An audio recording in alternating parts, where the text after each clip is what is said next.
গণ নষ্ট বড় ভাই পাগল। যতক্ষণ পর্যন্ত বড় ভাই পাগল না হয়, উন্মাদ না হয়, ততক্ষণ পর্যন্ত ওই যৌথ ফ্যামিলিটা ভাঙে না। আওয়ামী লীগের বিভিন্ন চেয়ারম্যানরা, ইউপি চেয়ারম্যানরা যেগুলি অস্ত্র হাতে এইভাবে ছবি আছে 3 তারিখে 4 তারিখে 5 তারিখে, ওগুলি পুলিশ থানার সামনে যায় ঘুরে, পুলিশ ধরে না। বিএনপির লোকজন গিয়ে বলতেছে আটকাইলাম, পুলিশকে বলে যে ওসি সাহেব একজন জামাইকে আটকাইছে, আপনি একটু পালকিটা পাঠান, আপনার 4 জন বেহারা দিয়ে একটু পালকি পাঠান, এইখানে আটকাইছে। আসলে গ্রামীণ অবস্থা, থানা লেভেলে অবস্থাটা এইরকম। যেমনটি রুহুল কবির রিজভী প্রশ্ন তুলেছেন, অন্তর্বর্তী সরকারের কোনো ধরনের মাস্টার প্ল্যান আছে কিনা। বিএনপির আরেক নেতা আমির খসরু মাহমুদ চৌধুরী বলেছে গণতন্ত্রের বাইরে ভিন্ন কিছু চিন্তা করলে ফলাফল ভালো হবে না। অন্যদিকে আবার তারেক রহমান বলেছে যে সব ধরনের ষড়যন্ত্র রুখে দিতে রাজনৈতিক দলগুলোকে ঐক্যবদ্ধ থাকতে হবে। রাজনৈতিক দলগুলো এই মুহূর্তে কতটা ঐক্যবদ্ধ? আমি আপনার রাজনৈতিক দলগুলি ঐক্যবদ্ধ অনৈক্যের তো আমি কিছু দেখি না। এখানে ধরুন ইসলামী আন্দোলনের সাথে বিএনপির 10 দফা একটা সমঝোতা হয়েছে। খেলাফত মজলিসের আমির আব্দুল বাসিত আজাদ এরা দেখা করেছেন আমাদের মহাসচিবের সাথে।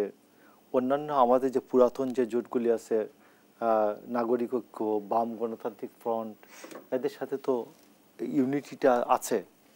তারপর এই যে কি নাম যে আমাদের নাগরিক অধিকার পরিষদ, এদের সাথেও আছে সবগুলো। আর জাতি এই পর্যন্ত যত ষড়যন্ত্র বা যত কিছু আছে অর্জন, সবগুলো শেষ পর্যন্ত রাজনৈতিক দলগুলির মাধ্যমেই হয়েছে। আমি আপনাকে বলি যে 10 থেকে ভরা মৌসুমে 10 থেকে 15 টাকা কেজি প্রতি, এই গত 1 সপ্তাহে চালের দাম বাড়ছে।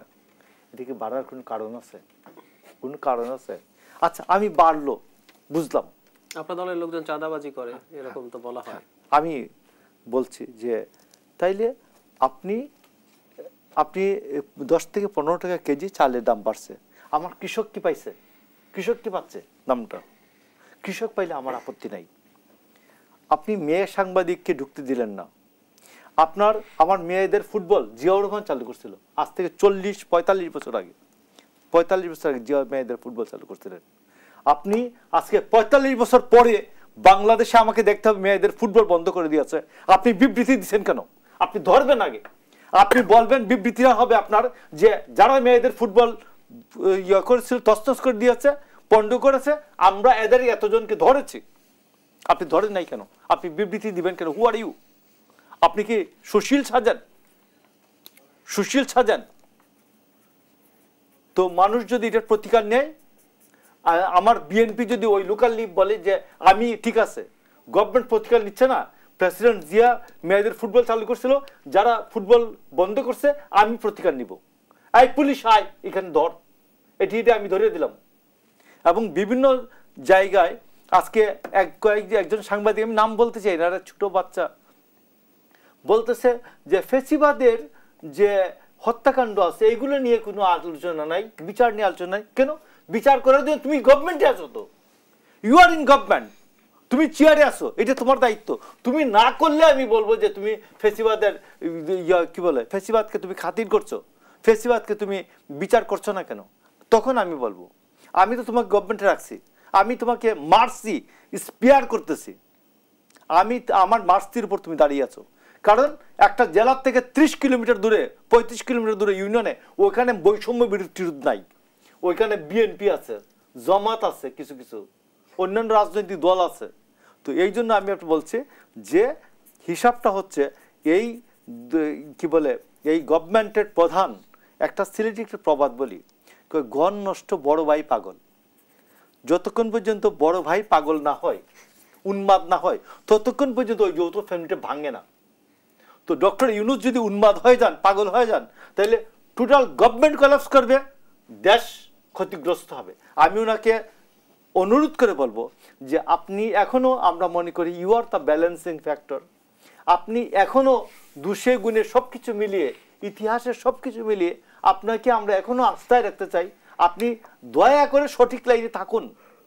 কিন্তু আপনি তো আবার অভিযোগ করছেন যে এই সরকার জামায়াত সমর্থিত সরকার কিনা। ভাই, আমি তো অভিযোগ যেগুলো আমি দেখব করব না, আমি অভিযোগ করব, কিন্তু আমি তাকে ধাক্কা দিয়ে ফেলে দিতে চাচ্ছি কিনা এটা হলো বড় বিষয়। আমি রাজনৈতিক দল, আপনি এই আপনি গভর্নমেন্ট আপনি ডেভিয়েট হইলে আমি বলবো যে আপনার এটা ডেভিয়েশন হচ্ছে, কিন্তু আমি যখন দেখবো এটা সহ্য করা যাচ্ছে না তখন তো আমি আপনাকে ধাক্কা দিব। হয় আপনি এই ধাক্কার জবাবে আপনি আমাকে পিটাবেন, আমি আমার ধাক্কা জারি রাখবো, আপনি টিকে থাকবেন, আমার ধাক্কার যখন জোর হবে শক্তিশালী হবে আপনি পড়ে যাবেন। তো এটা হচ্ছে রাজনীতির যে ইয়াটা কি বলে খেলাটা।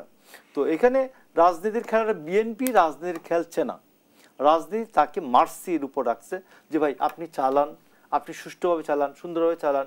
পুলিশ কোথাও সমস্যার সম্মুখীন হলে বিএনপিকে এটা সমাধান করে দিচ্ছে। আপনি আওয়ামী লীগের বিভিন্ন চেয়ারম্যানরা, ইউপি চেয়ারম্যানরা যেগুলি অস্ত্র হাতে এইভাবে ছবি আছে 3 তারিখে 4 তারিখে 5 তারিখে, ওগুলি পুলিশ থানার সামনে যায় ঘুরে, পুলিশ ধরে না। বিএনপির লোকজন গিয়ে বলতেছে আটকাইলাম, পুলিশকে বলে যে ওসি সাহেব একজন জামাইকে আটকাইছে, আপনি একটু পালকিটা পাঠান, আপনার 4 জন বেহারা দিয়ে একটু পালকি পাঠান, এইখানে আটকাইছে। আসলে গ্রামীণ অবস্থা, থানা লেভেলে অবস্থাটা এইরকম।